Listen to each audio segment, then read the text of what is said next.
I think I had said something before that. All right. We want to give all praises, honor, and glory unto Yahweh, Ba'ashem, Yahushai, Ba'ashem, Rachak.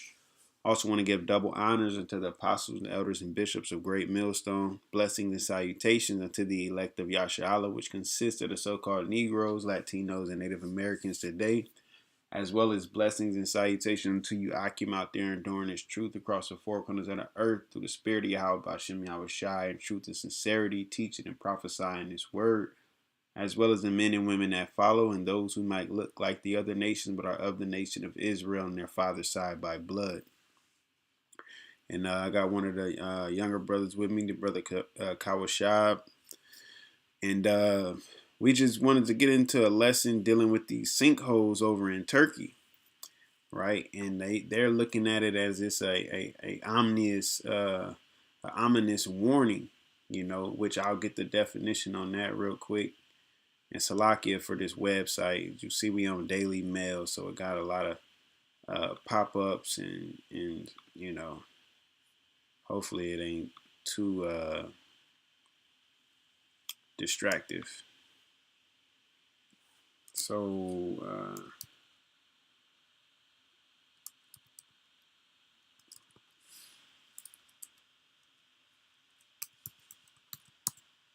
I don't know what's going on. Come on, man. It's like a little delay, which is weird because my laptop don't really be doing it like that. All right, so as you see, it says conveying an omen or significant, full or foreboding. From omen, foreboding. If you look up omen, or you can look here, it says of ill omen, giving indication of coming evil. So that's what they look at these sinkholes as if that's what they're for, or a sign rather. All right, casual event or occurrence is supposed to portend good or evil. Hey, just like the signs that be in the heavens, man. You'll have these comets that come by. You'll see solar eclipses, lunar eclipses, blood moons. All of these are different signs and different omens of just the Lord's presence and things to come as well. Right now, as we read, they're looking at this as if this is a sign. All right, it says, and it says, ominous warning to humanity as nearly 700 huge sinkholes consume Turkey, mirroring biblical prophecy. I don't know why my laptop decided to get super loud right now. But it says gigantic sinkholes, hundreds of feet deep, have been opening up throughout Turkey, mirroring biblical prophecy. The book of Numbers, chapter 6, which is actually Numbers 16. I was looking for it. But it says, describes the earth opening up and swallowing people as divine punishment for rebellion, a connection that some are drawing after the massive collapse in the Kenya Plain, a key wheat growing region. Now keep that part in mind because that part is important, If you can find that, and you got it in number 16? Con. This is number 16 and verse 32.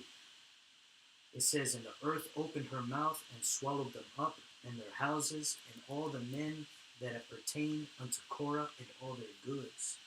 Yeah, because what happened, matter of fact, what verse was that? Verse 32. All right, we're going to go up just a little bit more.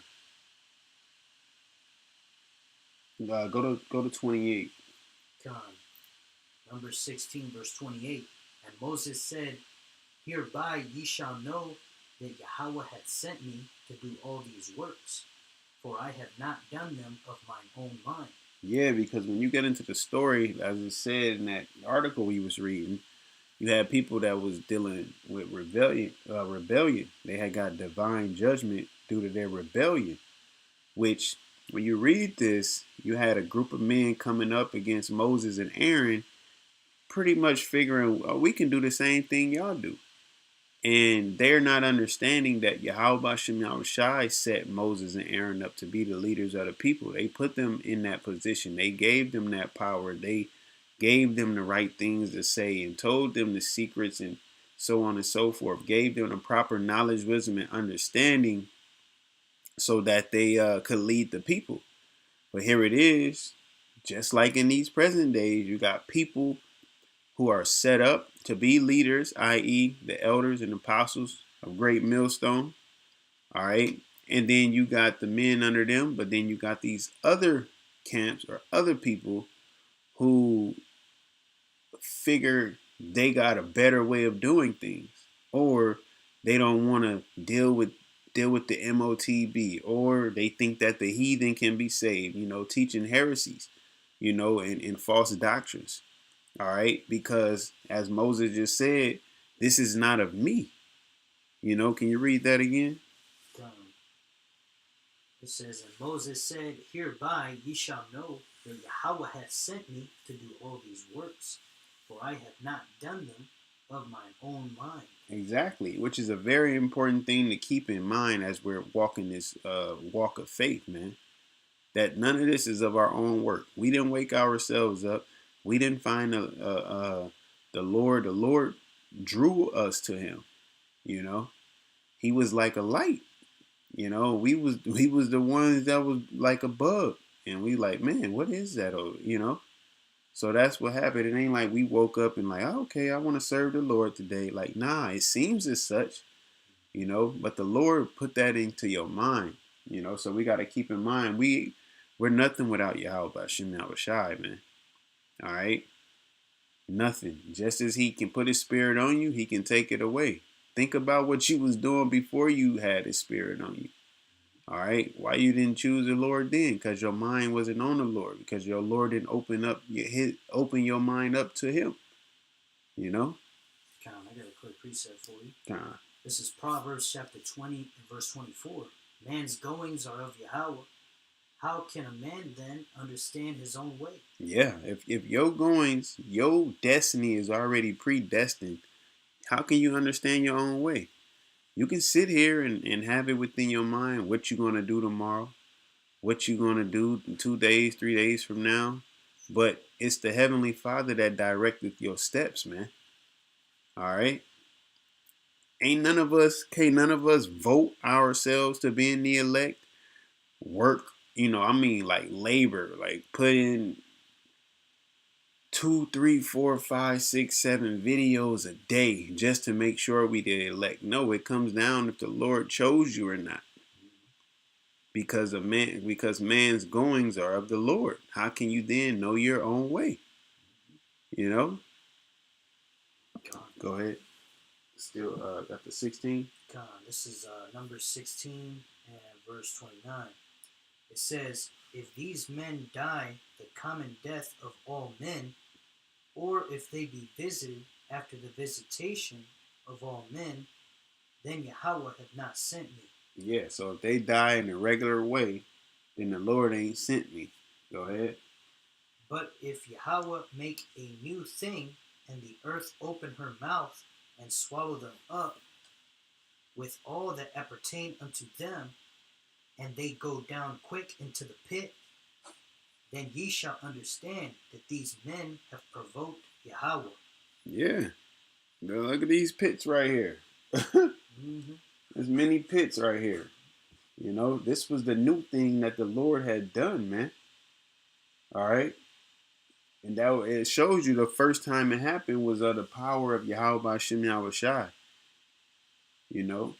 Now Esau always got his explanations, but he's just explaining. That's what people fail to realize. Well, the scientists say it's da-da-da. Okay, that's cool. They're just explaining the power of Yahweh Shem Yahushai. If they sit here and say, well, water is H2O, and that's cool.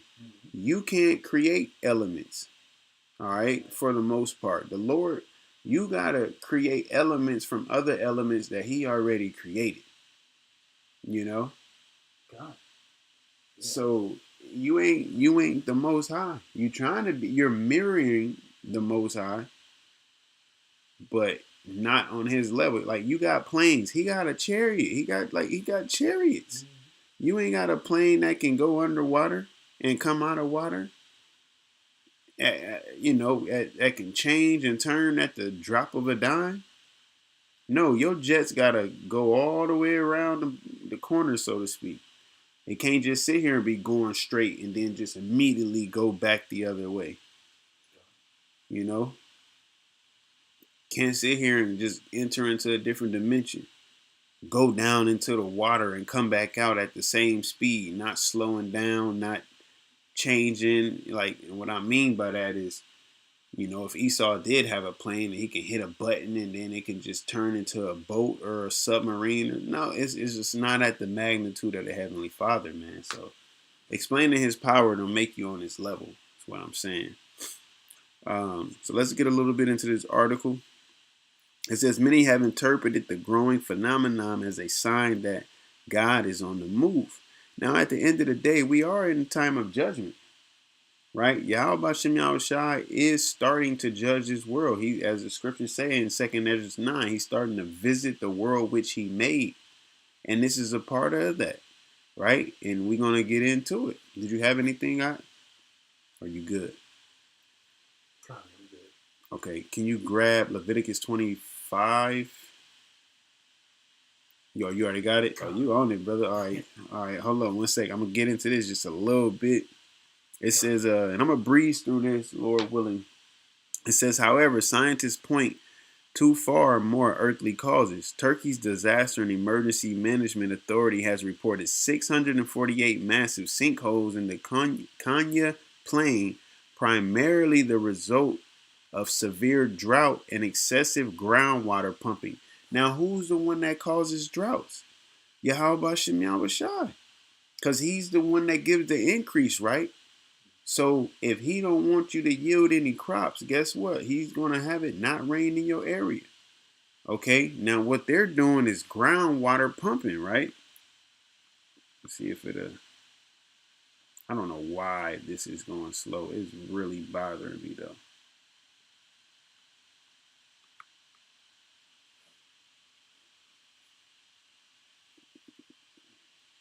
It's even running all loud.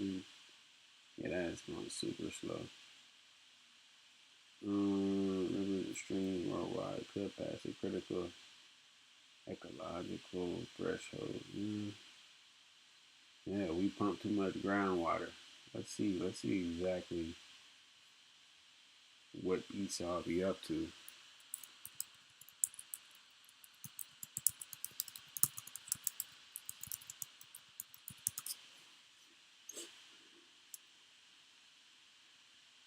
It says groundwater is pumped by drilling a well into an aquifer, installing a pump like a submersive or jet pump, a submersible or jet pump, and using electricity or other power to lift water up a pipe to the surface, often into a pressurized storage tank for home use. So this is what Esau is doing. Digging. Like, stop digging in the shit. Yeah, here you go. Here he go. Dumbass.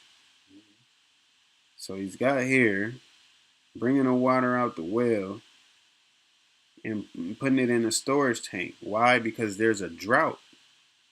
Well, just take the judgment that the Lord is giving you and stop trying to force. That's what happens in this society. Everything is forced. Nothing gets a fucking break. The brother was talking about mass production like a month or so ago, and for ever since then, it's been stuck in my head, and it's been so vexing that it's just a mass production of every fucking thing. Like Elder Yashawamba always say, even when it comes to the booty, it ain't nothing but ass on the internet. Everywhere you go to YouTube Shorts, you go to Instagram, you go to TikTok, it's just ass everywhere. It's like, damn, it's a surplus of ass. It's like, shit, it ain't even valued no more. I mean, you used to see, huh? That insatiable nature. Yeah. It's just like, shit, when do we get a break? So this is what Esau is doing. He's taking the groundwater all right, and pumping it and putting it into storage tanks. Now let's see what groundwater is for. What for? Well, it might go right here. Groundwater is the water located beneath the Earth's surface, filling spaces in soil, sediment, and fractured rock, forming underground layers called aquifers, and is a vital part of the water cycle. That's where that shit you was in school and they showed you the rain coming down and it's going into the streams and the rivers and the lakes and then it's going back up into the clouds when it's the water cycle.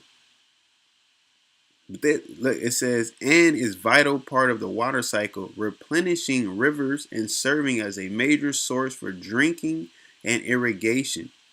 Though it's easily contaminated and hard to monitor, it moves slowly through porous materials like sand and gravel, permeable layers, and it's crazy. I remember reading into this like in school and shit, and I just didn't care about it.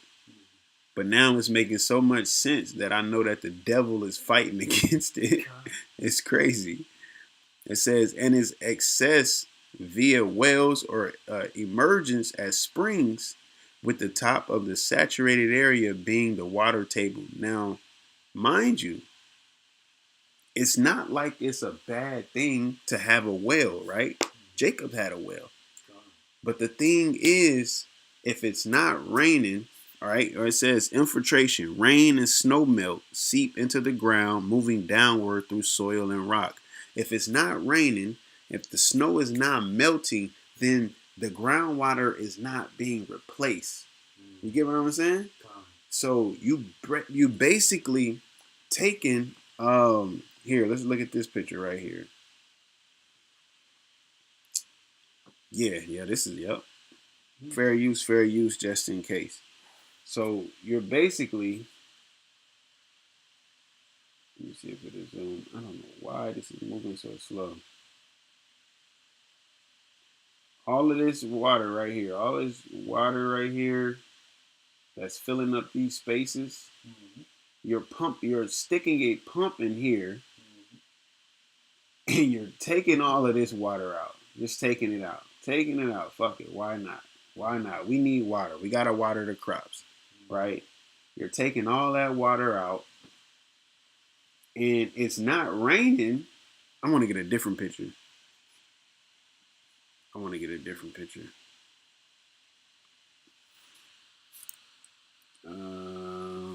me see.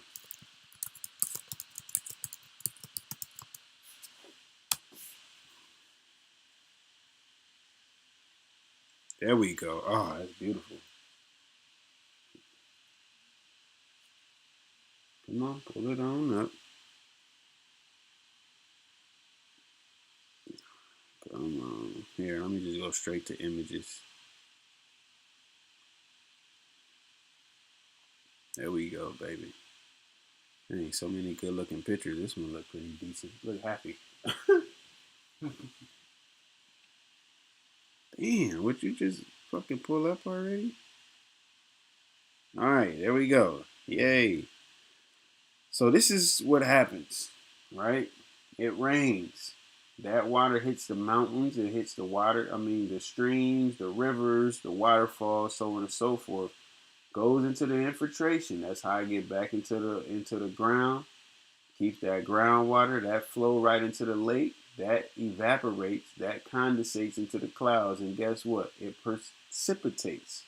And it's an ongoing cycle. But if it's not raining, this water is there. Yes, indeed. The water from the lakes and the streams is there and it's in the ground. But if it's not raining, when you're taking this water out right here, there's nothing to refill it. Therefore, going back to the other picture, right? I wish I would have left that one up.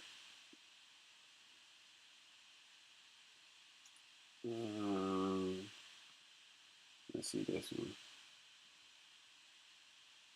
Yeah, so you taking the water out of all of here. So let's take this out. So what is that doing? it's having these rocks and shit cave in because there's nothing to keep it steady. There's no pressure down there. So this causing, boom, the earth to cave in, to dry up, to crack.